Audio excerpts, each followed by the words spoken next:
Okay. Okay. Okay. Good morning, everyone. Welcome to Firenze, Florence, Italy. We're just going to be taking a walk this morning, and I'm checking to see if my internet is actually strong enough to allow me to do this. My mobile data, roaming data can do this. So let's go for a walk together. We are in Oltrarno, which is the other side of the river from the main part of the city. But in many ways, it's just as old and venerable and beautiful. So let's go.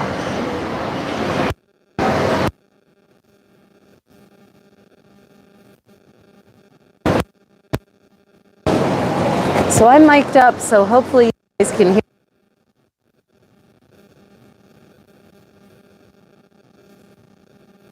Basis.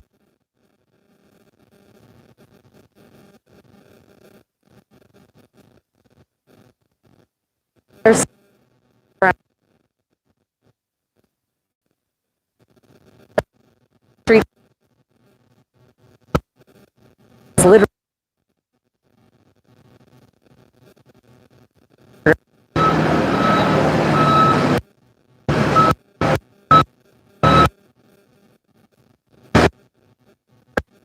Occasionally be pointing the camera so that you can see, which are really nearly.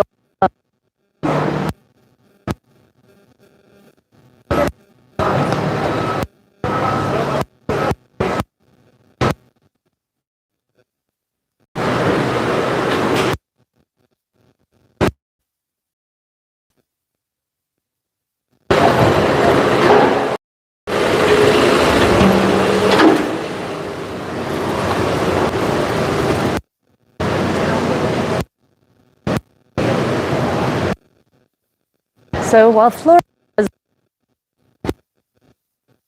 Okay, hey, we're reconnecting. Sorry. Things actually block mobile signals pretty effectively. So this, you might not recognize as such, but this is a driveway. And we actually watched a car drive through here last night to get to the parking in the back. So I ask you, dear viewer, how many of you would be able to successfully squeeze your car into that tunnel and not scrape paint or plaster as you go along? Yeah, it was less noise.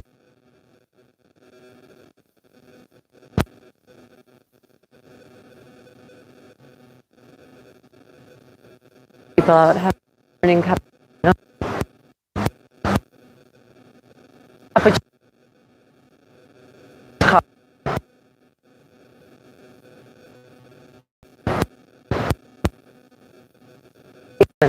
Called Ipo, probably sketching, and they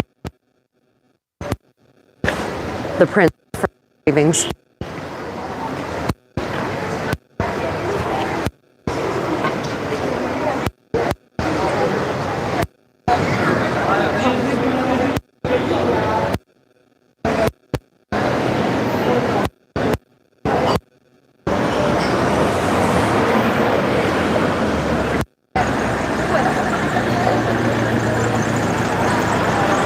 So yeah, this intersection is really scenic. It's got this great confluence of streets at crazy angles, and of course cars.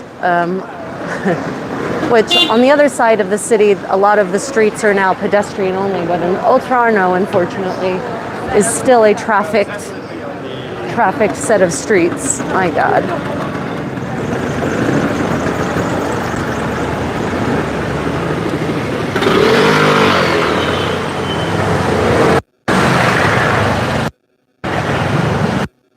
Hoping that they will eventually pedestrianize Florence.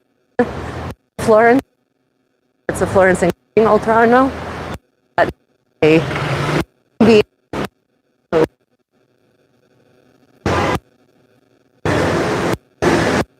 So we're basically going the route that I take afternoon and evening constitutional, where we walk through part of the history of the city, and then we go up into the countryside and walk through a road that is bordered on both sides by high walls, a series of olive groves that have been there since no ages, that are owned by families who have probably them Middle Ages, that live in villas that have been there for ages.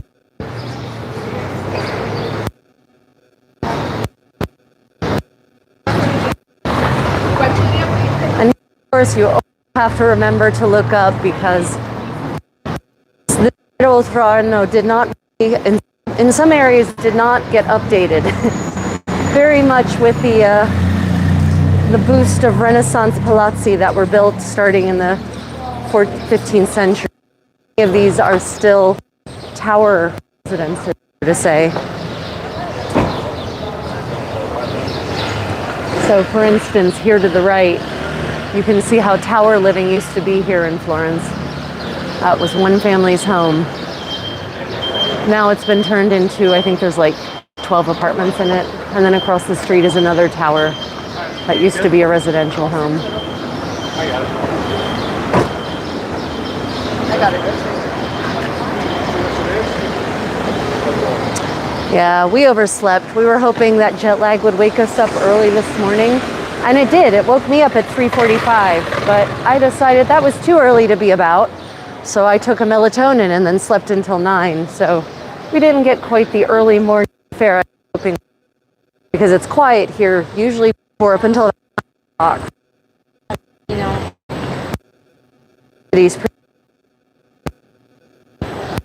that's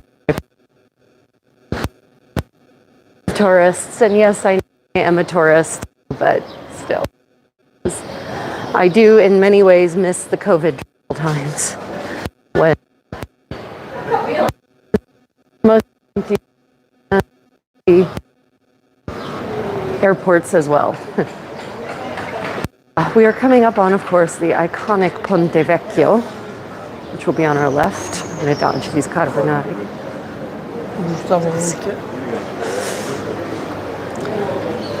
And the Ponte Vecchio, which means the old bridge, is that now, although it wasn't always the oldest bridge, as far as I understand. Used to be the street where the butchers lived and worked, because their shops literally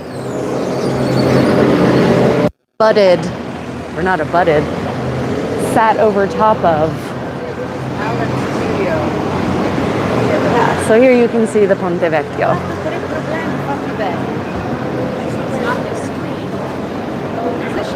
The towers at the end.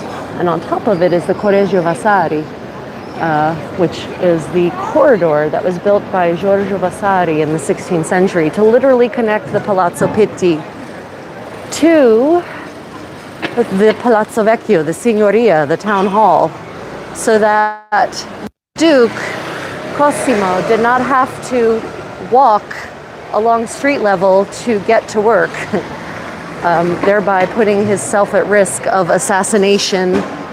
Mentioned the stench and the filth of the city streets. So he had this literally a hallway built, completely enclosed, connecting his palace on this side of the river with the Signoria on the other side of the river. And I think it's got to be a quarter of hallway because of the way it snakes around. You used to take tours of it. I'm not certain if you can or not anymore. I've got to find out, actually. COVID, they closed it because of COVID. Apparently, the last time I was here, reconstruction work.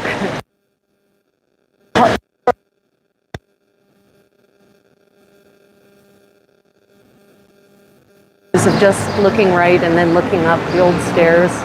Unfortunately, those stairs attract potheads who smoke and put their noxious skunk there, but there it is.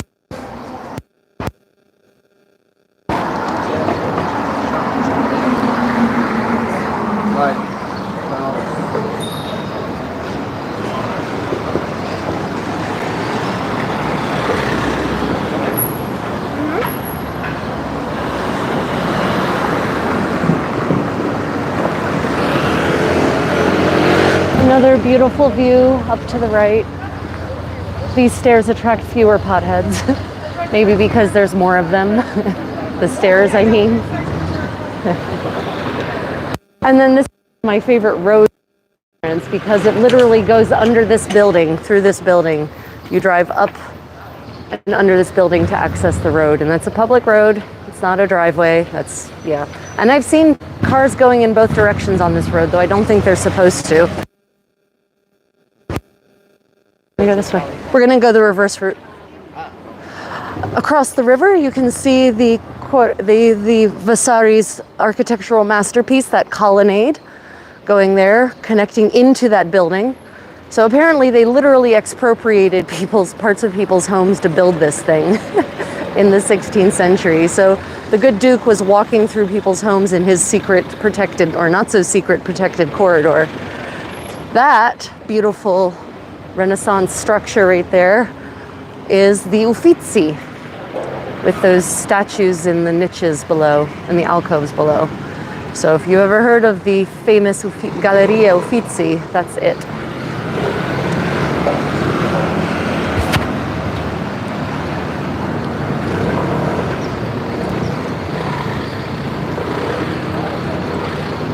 Oh, another fun fact about the Ponte Vecchio. So yes, it was butchers there up until the 16th century, apparently. But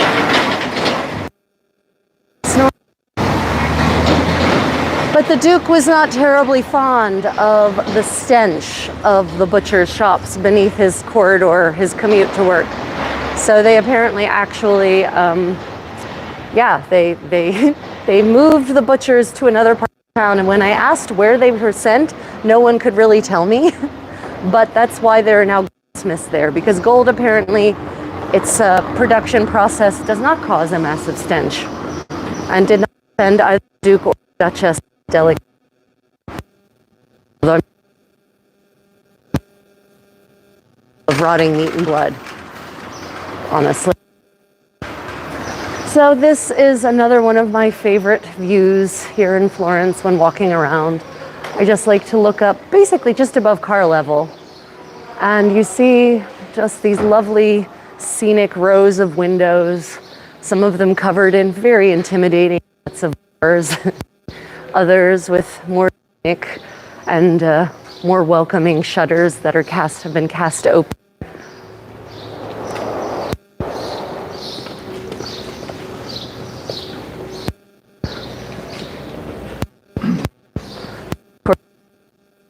Birds courting. Oh, yeah.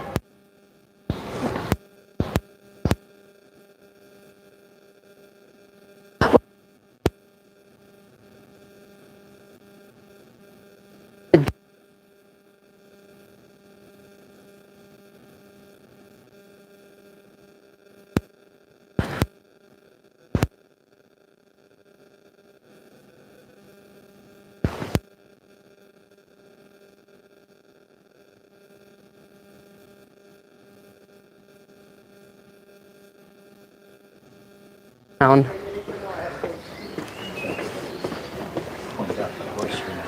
Oh, yeah. A lot of, especially Americans who travel to Florence, complain that there isn't much in the way of green spaces in the historic city center. And that is largely true, because honestly, they built chock-a-block, tail to nose here, space within the protective city walls having been at a premium. And, with the courtyard style construction that they had, they each had kind of their own, personal space in their courtyards. Space. Also had each. So great. But such as that. Accessible to the public.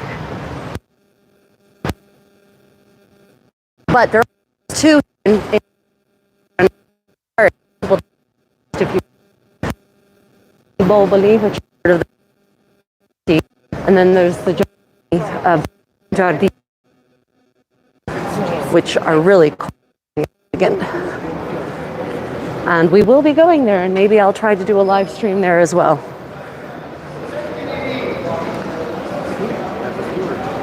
Oh, wow. One whole viewer. Welcome, dear viewer. We're just taking a morning walk through Florence. I've been holding forth about any sort of little factoid that springs to mind. But we're just really testing this to see if this is actually something I can do with the kind of mobile I have.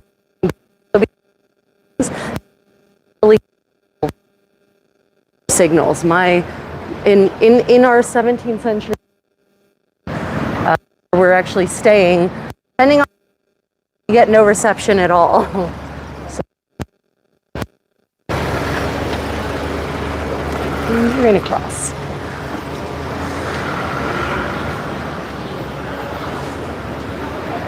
Palazzo dei Mozzi. This is a 14th century palace that you can't actually access as much as I would like to.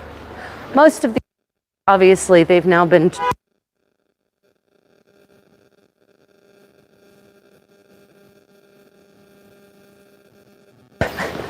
your average former Renaissance palazzo has about 15 apartments, 15 units in it these days.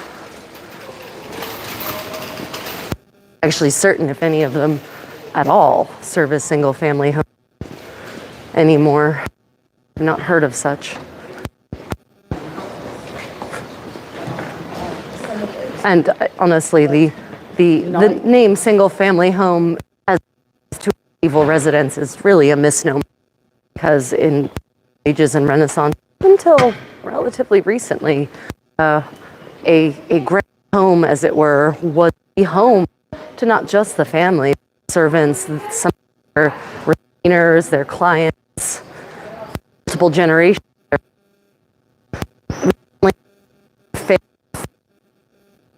10,000 square meters of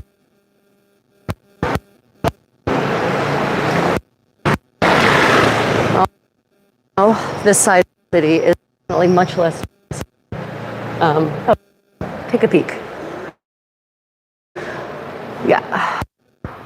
This is apparently the Historical Association of Italian History of Dimore.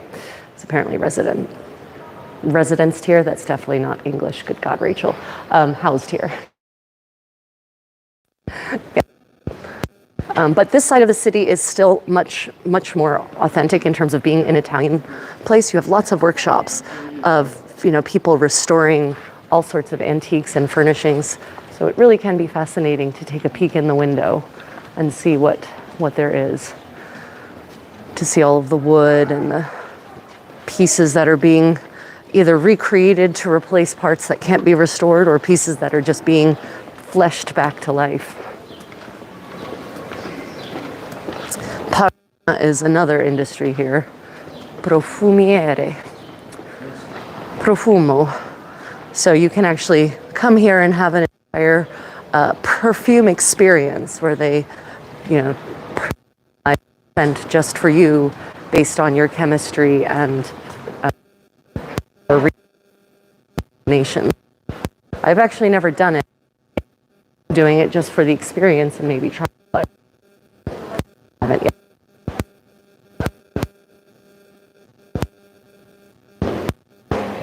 Oh, that's okay. This was really just a test to see if this even works. Okay.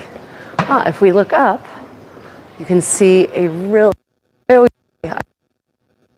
thing for people to look, because especially in Europe, a lot of the beauty is above you in the eaves of the roofs built hundreds of years ago. But also in Italy has a specific form of architecture that dates to that era, whereby the top floor used to have what's called a loggia, and this one is actually still open. You can see it. A rooftop terrace with pretty would allow you of the but built in apartments to one Just sort of sad because if you imagine it, maybe a angle. If you imagine it, you know, there used to be well-dressed, oh, there's an opera singer singing somewhere over here. That's kind of cool. In the church. Oh. Opera singer. Nice. Oh yeah, there's a performance at 30. Or there's mass or performance, Jesus. Bad Catholic, Rachel. Mass is at 10:30 and apparently they have an opera singer as their cantor. Wow, okay.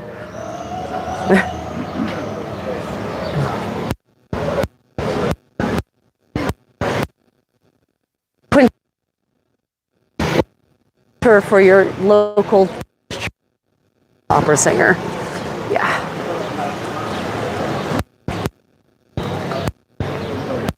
Nope, we're gonna go this way.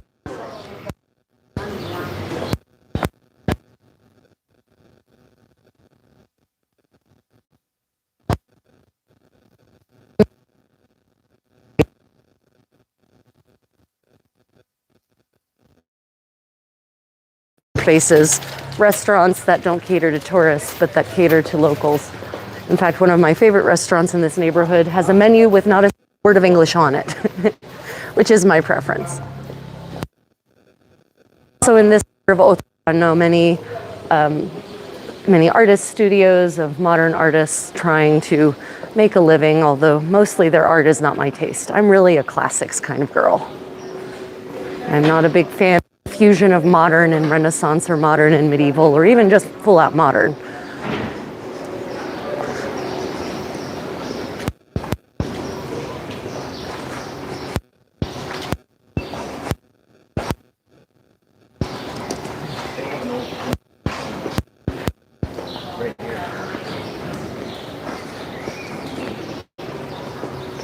Oh yeah, it's apparently a gallery of printing art. There's a better word for that. Print. I guess it is a print, actually. Anyway, the engraver's art.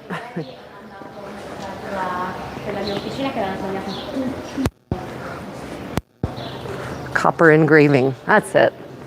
Yeah. But you can also see the further one gets from the Ponte Vecchio, the less grand the homes become.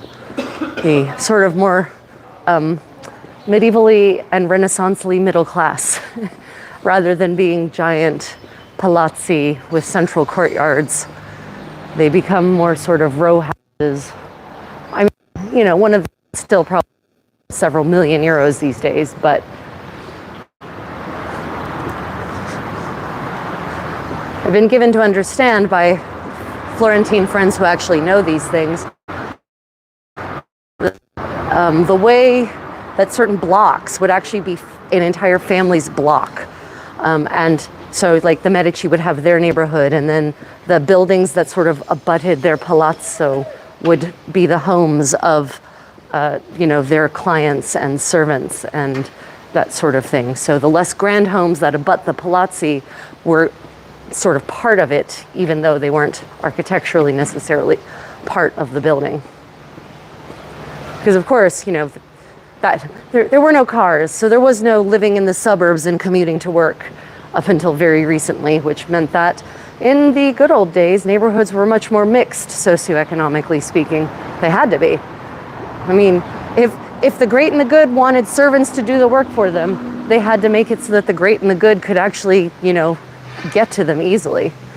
So here is what used to be the edge of town. Literally, this was the end. On the other side of that was a road that led sort of towards Venice, the Emilia-Romagna. And this tower is a really impressive tower. Unfortunately, dear viewer, they're doing restorative work. I mean, how dare they? Yeah, I know. I was gonna, just let me get there. Unfortunately, how dare they do something that will preserve this medieval gem of architecture for the ages. You used to actually be able to go up into it. It hasn't. On the roof. You didn't? Okay, as of my last trip, that was not allowed, so. They might be working there. Yeah. So here we are at the edge of town on this side.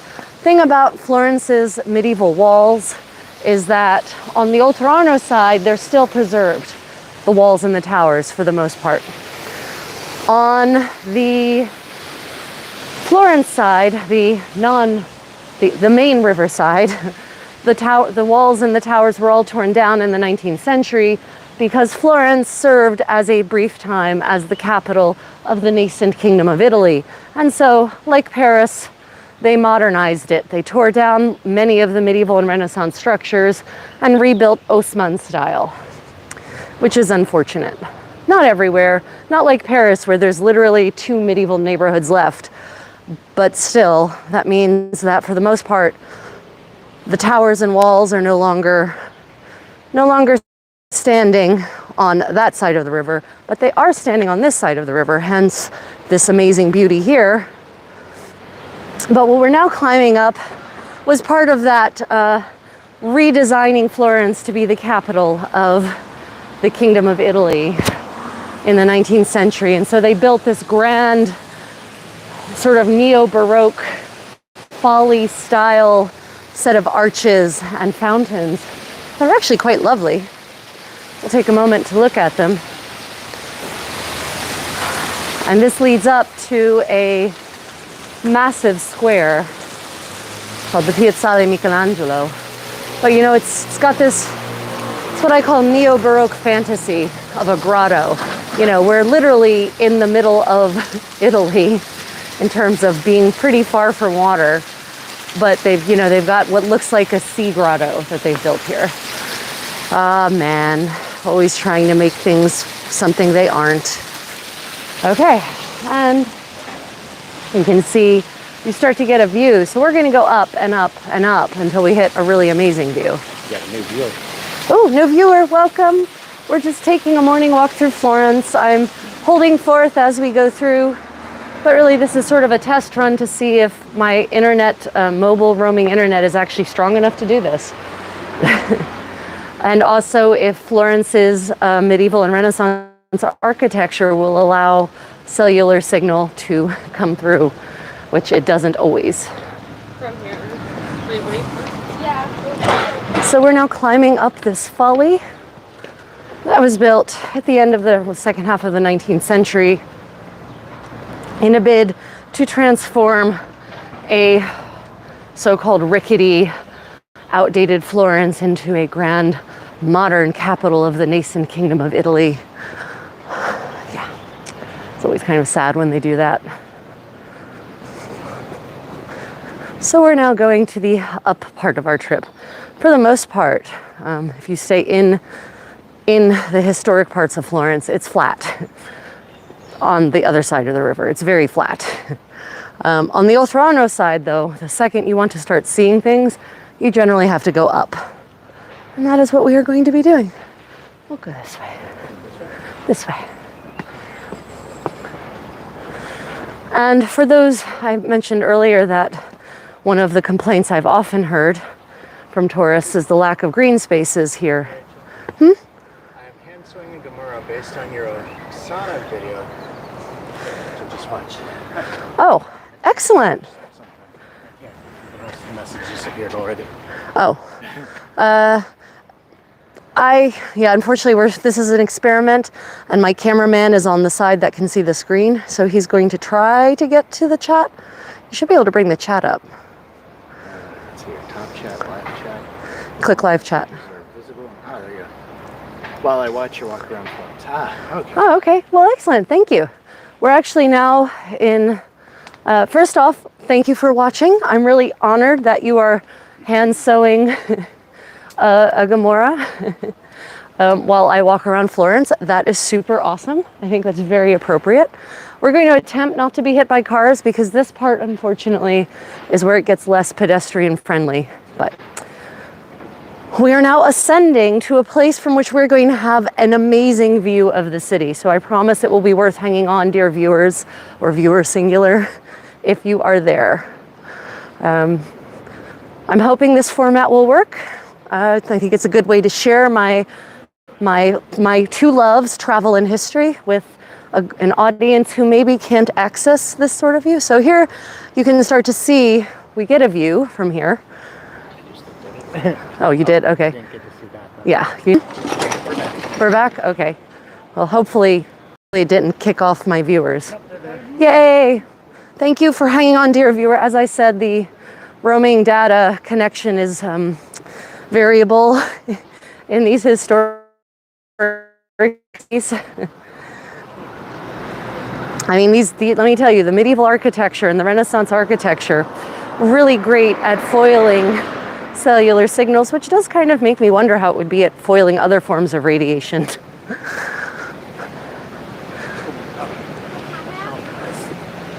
So this is one of the places where people can get their green fix, or at least a small green fix here in Florence. We had intended to be up much earlier than this and out and about, but we failed. I took melatonin when I woke up at 3:45 a.m. and that laid me low until about 9 o'clock this morning. So, and my condottiero can just sleep through anything. He literally can fall asleep sitting up. He is a true soldier in so many ways.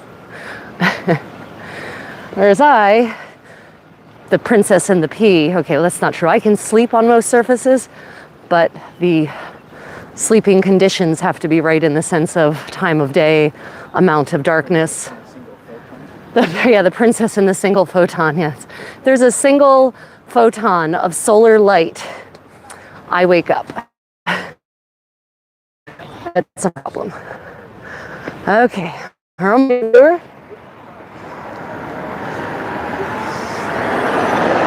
that was an electric van. Van noise so that you wouldn't get hit by it silently coming around a bend. Okay, we're almost there. This part is not that pretty, but we're climbing up to the Piazza di Michelangelo, which is this massive square that was built as part of the capitalization of Florence. And it is now a viewing platform for both the best view of the city, but also you can watch the sunrise over the city here and sunset. So in the afternoon or evening, sunset time at dusk, the massive parade of humans come up here with wine and they watch the sunset while drinking wine from a paper bag. There's just something so quintessentially Italian about that, even though it's mostly tourists who do it now. And we're actually coming up on the Festival of San Giovanni, the patron saint of Florence. And so they're building all sorts of stages for concerts and performances. But here we are, dear viewer. This is why I'm now huffing lately. Here it is, everyone. The city view of Florence, the best you can get, hands down. And in many ways, this view has not changed since the Middle Ages. You know, some of the roofs are newer, but where the roofs are is basically the same. The style of roof with terracotta tiling, still the same. We have Santa Croce is that brick structure that's closest to us. That's there's amazing chapels in there painted by Giotto. We'll be going there at some point this week and maybe I can do a live stream there so you can see these remarkable, immense walls of Giotto's masterful painting. So beautifully, brightly colored. And then of course you have Santa Maria del Fiore, the Duomo, the cathedral. So Duomo, guys, brief lesson. Duomo does not mean dome, it means cathedral in Italian, and that is Florence's cathedral. Lizard. Woo, our first Florentine lizard. Oh yeah, he's a brightie. Yeah. Wow, he's gonna be dead soon being that green. Okay, anyway, back to the tour of the city. That's Brunelleschi's dome right there. And if you take a guided tour of the cathedral, you could actually get up into parts of that dome and actually get another sky level view of the city. And then of course the Campanile, and then over to the far left, that tallest bell tower, that is the Signoria, as it was called in the Middle Ages and Renaissance. The place where the lords of the city ran the government. It is also known as the Palazzo Vecchio because for a time the Medici dukes were in residence there before they bought and moved into the Palazzo Pitti. And you can also, if you pay an extra, I don't know, €6 or something like that, you can go up into the top of that bell tower, up to the very top, by the way, if you are brave enough. And you do get one hell of a view of the city from there, possibly better than from here, in fact. But this is free, except for your sweat. You have to pay in sweat and oxygen. And then over there on the river, you can see the Palazzo, or the Ponte Vecchio with its hodgepodge of old medieval buildings, sort of crowned by the perfect lines of Vasari's corridor, Cosimo's commute, his highway, his walking highway to work every day. Cosimo's commute. Yeah, Cosimo's commute. And if you were just joining us and you didn't hear me talk about it earlier, let's go ahead and just start strolling, but keep your view on the city. If you didn't hear me tell you what that corridor is, basically Cosimo de' Medici and his wife, Eleanor de Toledo, moved into the Palazzo Pitti. But he still had to get to work to the Palazzo Vecchio to run the government. And so he did not want to walk amongst the street level for several reasons, one of which is it would have exposed him to assassination attempts pretty handily, because he was not everyone was a fan of Cosimo as a duke, shall we say. But also, the street level was filthy, dirty, and malodorous. So Vasari designed and built a hallway that literally connected the Palazzo Pitti all the way to the Palazzo Vecchio. And the remarkable thing about that is that it had to go through people's homes. So there was a lot of expropriation and eminent domain taking place to build it. So it literally goes through and even still to this day, it goes through private homes, basically. There was, however, one family that refused to cave into the pressure to allow their home to be assaulted in such a way. And apparently, instead of being wrathful about it, Cosimo respected the man's tenacity, and so actually built the corridor around it in this funny little jag that goes around this was a medieval tower home, actually. And over there on the hill, we can see the Giardini Bardi, which is one of the several publicly accessible green spots within the medieval city. You do have to pay to access it, but it's definitely worth the money. We're going to be going there, and hopefully we can do a live feed from there as well. And you can see the medieval city wall snaking down the side that has survived, and that's a really beautiful view, a beautiful place to walk, especially in the misty morning. Yeah. Onward. So we're now entering the country walk part of our stroll. As you can see, this is definitely a tourist trap up here with all of the usual stalls with tourist tchotchke and tourist food priced at tourist prices. You do have some artists, though, who actually set up here. And I personally do like to buy art from local artisans, especially that depicts the beautiful sites that the city has to offer, or that the site has to offer, and it's hardly ever expensive. Then you can frame it and put it on your wall, and you have a really beautiful handmade memory of the place you were visiting. And you support artists, which I the Contessa of being a patron of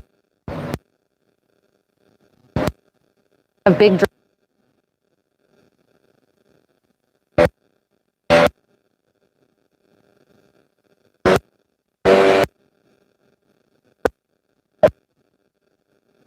sort of a two-lane highway that connects Florence to Fiesole, which used to be well outside of the city and is famous amongst the more literary types because that is the setting for Boccaccio's Decamerone, Cameron, to which a group of patricians from Florence escape during the plague and take 10 days of leisure and pleasure in a bid to forget the horror that is surrounding them. And they tell stories those 10 days, and feasting and engaging in all manner of pleasant activity. So we're going to be heading out into the countryside now. And from this angle, you can actually see the backsides of some of the homes we will be passing, but barely seeing of these labyrinth-like walls. For those of you who have seen the movie Labyrinth, that is the reference to which I'm That is the reference I'm making, because these walls feel like there are no openings and there is no go right, but only lo, a gate opens.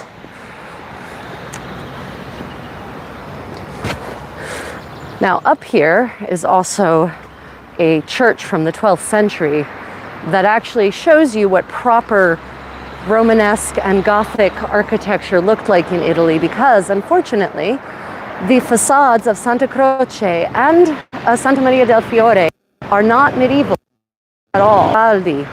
In the 19th century, during Florence's capitalization phase, because they felt that the bare medieval brickwork was not dignified. Had a whole bunch of neo-Gothic crap put on, which looks, if once you recognize it, once you realize it, you see just how neo-Gothic it is.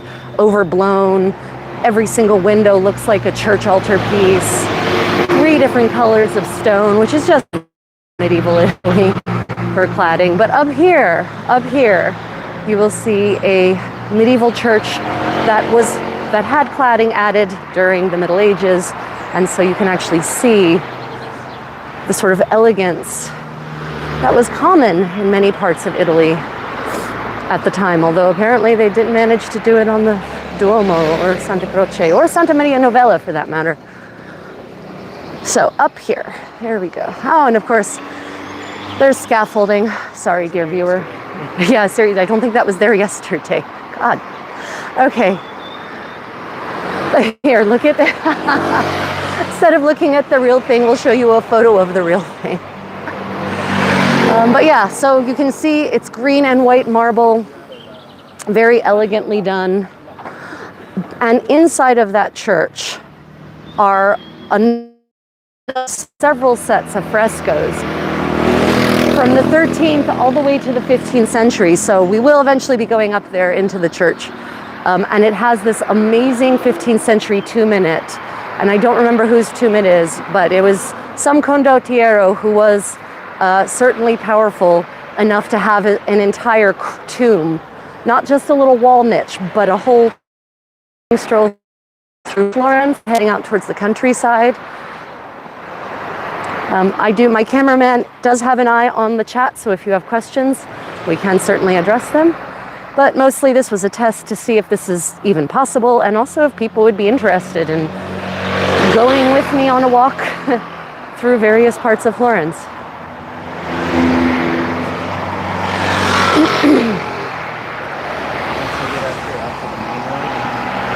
Yeah, I apologize. It's going to be loud for this next little bit. Actually, yeah, we can come off to the side here. It's going to be loud for this next little bit because basically we're walking right now along what is a sort of unofficial highway connecting Florence to Fiesole, but it will get very quiet once we get off of the main road into the olive grove roads that have been growing olives probably for hundreds of years, if not longer. But if you look here to the right, you can just start to see just how beautiful the countryside is. You know, especially in contrast to the stern architecture that was built throughout Florence to bring the city into a good civic model. And then you have that standing against this more natural beauty of the countryside with its much less rigorously governed lanes.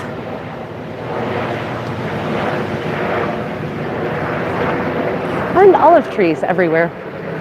For those who don't know, you can't just eat olives fresh from the tree. I mean, you can, but you will regret it in a form of digestive distress that will make you never do it again. So olives have to be cured in a rather long process in order for them to be edible. So do not get excited by finding freshly fallen olives or picking olives from a tree. Just admire, do not eat them. Which again, ooh, lizard. Which again makes me wonder, there are so many foodstuffs that are like this, where they require some kind of fermentation or soaking, repeated soaking or processing in order for them to even be edible at all. And so I always think about the poor bastards who first desperately threw themselves on that bomb to find a way to make this thing edible. And the level of hunger they must have been experiencing in order to do so. You know, in the case of olives, they must be cured. In the case of acorns, so most of you maybe don't know this, but acorn flour was the flour of choice for the poor and the less fortunate socioeconomically in the Middle Ages and before that. But acorns, you have to soak those bad boys for like a week, 7 times. So in 7 changes of water to soak out the tannins so that you don't poison yourself. So I always wonder what poor people tested that before they finally reached the 7th week of soaking in a 7th change of water and realized, oh, this no longer makes me want to die of dysentery.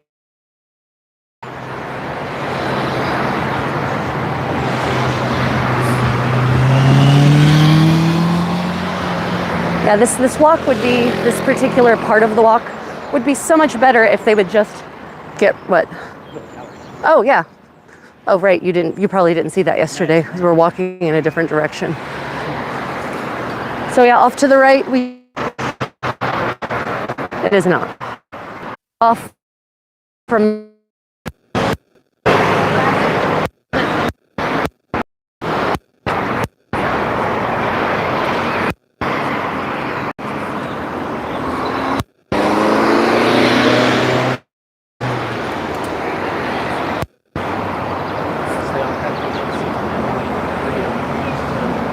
Are we back yet or not? We're back. Oh, we're back. Oh, good. Yeah. Yeah, I have to say, I'm spoiled by currently spending so much time in Korea. The internet connectivity there is excellent everywhere. We lost all our viewers? Oh well. Anyway, the internet connectivity in Korea is excellent everywhere. And just be careful of the surface here. Yeah, we're walking over roads that look like or a walking path that looks like it belongs in Pompeii, honestly. Like Pompeii now, not Pompeii when it was fresh and new and shiny and before the eruption.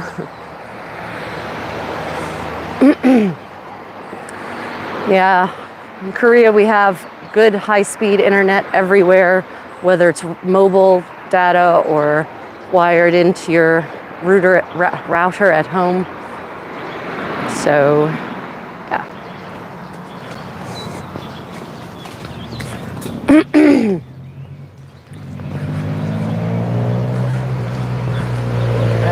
Oh, yay. Welcome back, dear viewers. I again apologize for the spotty connection. I guess that's the downside of taking a walk through cities that have been around for thousands of years and maybe don't have the best infrastructure for modern connectivity.